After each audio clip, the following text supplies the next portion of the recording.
You had the whole day. You woke up early, you made the list. You told yourself, today's the day. And then 6 hours disappeared. Not to sleep, not to fun, just to nothing. Scrolling, switching tabs, reorganizing your desk for the third time this week.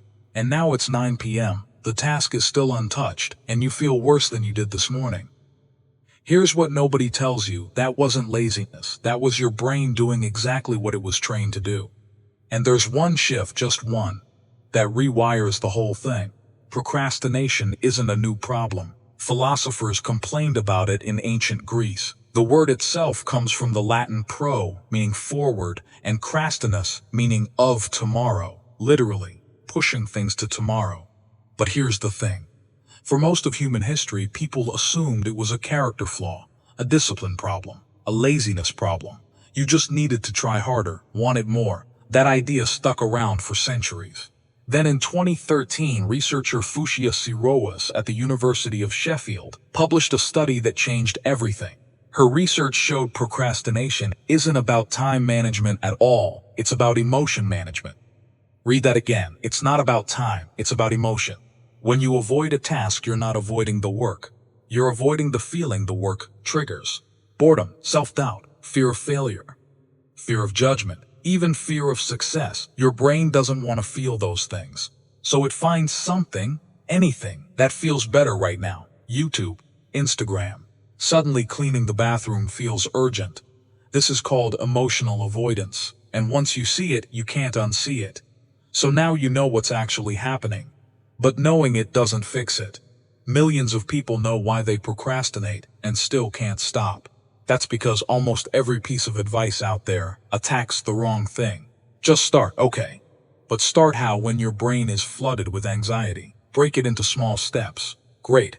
But you're still avoiding the first small step. Use a timer. Do 25 minutes. The Pomodoro technique works for some people, some of the time. But it doesn't address the emotional root. Here's what those tips miss. They treat procrastination like a scheduling problem. But it's a relationship problem. Specifically, it's your relationship with discomfort. Think about it this way. Every time you avoid a task, your brain logs a small entry. That task, bad feeling. The next time you see that task on your list, your brain already knows. It fires a warning shot before you even sit down, and you avoid it again, and the entry gets stronger. Psychologists call this negative task association. The task itself becomes a trigger. Not because the work is actually that hard, but because you've avoided it so many times, your brain now treats it like a threat. This is why procrastination gets worse over time. The longer you put something off, the bigger it feels. The bigger it feels, the more your brain wants to avoid it. It's a loop, and it tightens. But here's where it gets interesting. Researchers at Carleton University tracked procrastination habits in students over a semester. Students who felt shame about procrastinating, who beat themselves up after every avoidance session, procrastinated more in the following weeks, not less. The self-criticism made it worse, every time. Let that land for a second. The thing most of us do automatically, the guilt, the I'm so lazy, the what's wrong with me, that's not helping. It's fuel for the next avoidance cycle. So what actually works? That brings us to the shift. It's called self-compassionate redirection. And before you roll your eyes, this isn't soft. This isn't be nice to yourself and everything gets better. The research behind it is hard science. In 2012, Dr. Kristen Neff at the University of Texas published findings showing that self-compassion, specifically treating your own failures the way you treat a friend's failures, significantly reduced procrastination in subjects over a 6-week period. Not slightly, significantly. Here's the shift in plain terms. Instead of I'm so lazy, why can't I just do this? You say, I'm avoiding this because it feels uncomfortable.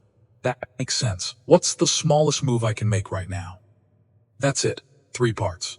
1. Name the emotion. 2. Validate it without judgment. 3. Ask for the smallest possible action. This isn't therapy speak. It's a pattern interrupt. You're breaking the shame loop before it fires. You're giving your brain a different entry, one that doesn't feel like a threat. And here's why the smallest possible action piece matters so much.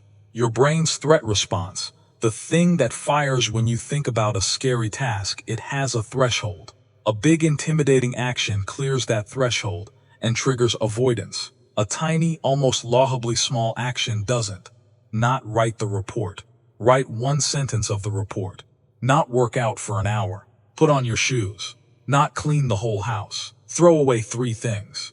These aren't tricks. They're threshold management. You're sneaking past your own brain's alarm system. And once you start, even with one sentence, even with just putting your shoes on, something shifts. Because momentum is real. Psychologists call it the Zeigarnik effect. Your brain naturally wants to complete things it started. Starting, even tiny, changes your mental state. One sentence becomes a paragraph. The shoes lead to the gym. The 3 items become a clean kitchen. You didn't fix your discipline. You changed the entry point. So let's bring this back to where we started. You had the whole day. You had the list. And you still didn't do it. That's not a character flaw. That's a brain doing what brains do, protecting you from discomfort the only way it knows how. But now you know something different. The next time you feel that pull to avoid, and you will, because you're human, you don't need a new productivity app. You don't need a stricter schedule. You need 3 seconds to name what you're actually feeling, validate it without shame, and find the smallest possible move forward. That's the shift. It sounds small because it is small. That's the whole point. The big dramatic overhauls, the new me starting Monday, the color-coded planners, the 5 a.m. routines, they fail because they don't address the emotion underneath. They add pressure. And pressure feeds avoidance. This works because it removes pressure. It makes starting feel safe. And safe is the only thing your brain needs to let you move. Here's something worth sitting with. Every task you've ever avoided wasn't waiting to be conquered. It was waiting to feel approachable. You weren't the problem. Your approach was. Change the approach. The rest follows. And one more thing, be patient with yourself as this becomes a habit. The shame loop didn't form overnight. The new pattern won't either. But every time you choose the small move over the spiral, you're logging a new entry. That task manageable. Your brain learns fast when you give it consistent data.